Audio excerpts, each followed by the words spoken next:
नमस्कार, आप देख रहे हैं एपी न्यूज बिहार झारखंड हरि पाठक के साथ। इस वक्त एपी न्यूज की टीम पहुंची है बक्सर लोकसभा चुनाव 2024 की समीक्षा करने के लिए। बक्सर का इतिहास पौराणिक काल का इतिहास है। आज हम आपको बताते हैं कि आखिर बक्सर लोकसभा चुनाव इतना हॉट सीट क्यों बना हुआ है। अपने समृद्ध ऐतिहासिक विरासत को संजोगे बक्सर लोकसभा चुनाव का महासमर सजने लगा है। बक्सर की पहचान भगवान राम की शिक्षा स्थलीय के साथ साथ ऐतिहासिक 1539 के चौसा युद्ध तथा 1764 के बक्सर युद्ध के रूप में पहले से ही जाना जा रहा है। 1957 में बक्सर लोकसभा का गठन हुआ। इसके पहले यह शाहाबाद के रूप में जाना जाता था। राजनीतिक समीकरण को देखा जाए तो इस सीट पर कांग्रेस और भाजपा का दबदबा शुरू से ही रहा है। भाजपा यहां पर 6 बार से चुनावी रण क्षेत्र में तिलक लगा चुकी है, तो वहीं कांग्रेस 5 बार। लेकिन बदलते समय ने भाजपा की प्रतिष्ठा जोड़ दिया है इस सीट से। इसलिए भाजपा इस बार किसी तरह की जोखिम उठाना नहीं चाहती है। पर हैट्रिक लगाने की तैयारी अश्विनी चौबे कर रहे हैं। वहीं पर आम जनता की अगर बात सुने तो उनका मानना है कि भाजपा इस बार अपने प्रत्याशी को बदल देगी, क्योंकि आम लोगों के बीच में अश्विनी चौबे का जनाधार कुछ कमजोर होता हुआ दिख रहा है, जिसे देखकर भाजपा के कई दिग्गज नेता अपने भाग्य को आजमाने के लिए इस लोकसभा क्षेत्र का भ्रमण करने लगे हैं। ऐसे ही एक प्रत्याशी दिल्ली यूनिवर्सिटी के प्रोफेसर अखिलेश कुमार दुबे से हमारी मुलाकात होती है।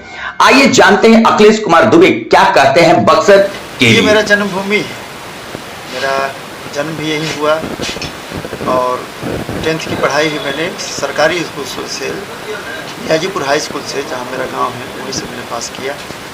उसके बाद मैंने 10+2 जिसको 12वां हम लोग बोलते हैं, वो हमने साइंस से MB कॉलेज से पास किया। उसके बाद हम बाहर गए पढ़ाई करने।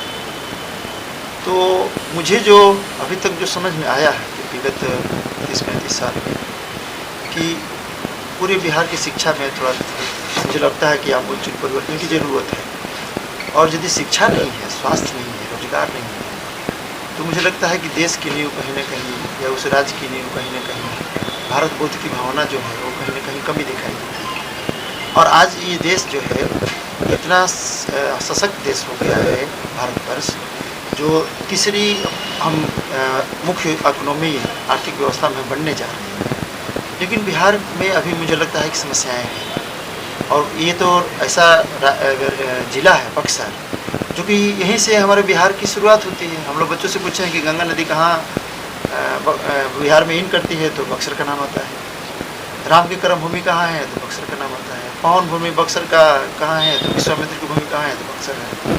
लेकिन मुझे लगता है कि कहीं ना कहीं इस ऐतिहासिक, पौराणिक और सांस्कृतिक परिवेश में जो भारत बक्सर का जो विकास है वो अभी कहीं ना कहीं बहुत अधूरा है। तो B R Pawan Singh university है, विश्वविद्यालय है यहाँ। विश्वविद्यालय की व्यवस्था तो उसके बारे में ज़्यादा नहीं बोलूँगा, लेकिन एक चीज़ मैंने अपने जो कुछ लिखा है, कुछ लोगों को दिया भी, उसको लिख करके आप लोगों को भी दे दूँगा कि बक्सर में 2 चीज़ मेरे शिक्षा के बारे में, चूँकि हमारा नैतिक कर्तव्य है ये कि यहाँ की शिक्षा व्यवस्था सुदृढ़ हो।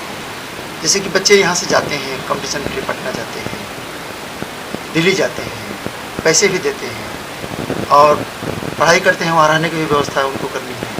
मैंने एक योजना बनाई है कि बक्सर के बच्चों के लिए इसी बक्सर में, इसी ब्रह्मपुर में, इसी डुमरांव में ऑनलाइन क्लास कंपटीशन की तैयारी के लिए, या ऑफलाइन हम बक्सर में तो कमरा बनवाएंगे, एक हॉल लेंगे या किराए पे वैसे ले लें, वहाँ डिजिटल टीवी लगा देंगे, तो दिल्ली का पढ़ाया हुआ टीचर यहाँ ऑनलाइन बच्चों को एक्सेस मिलेगा और वो बच्चे जो हैं यहाँ फ्री में शिक्षा लेंगे, चाहे वो SSC के कंपटीशन का एग्ज़ाम हो, बिहार पब्लिक सर्विस कमीशन का हो, या सिविल के बच्चे जो करना चाहते हैं।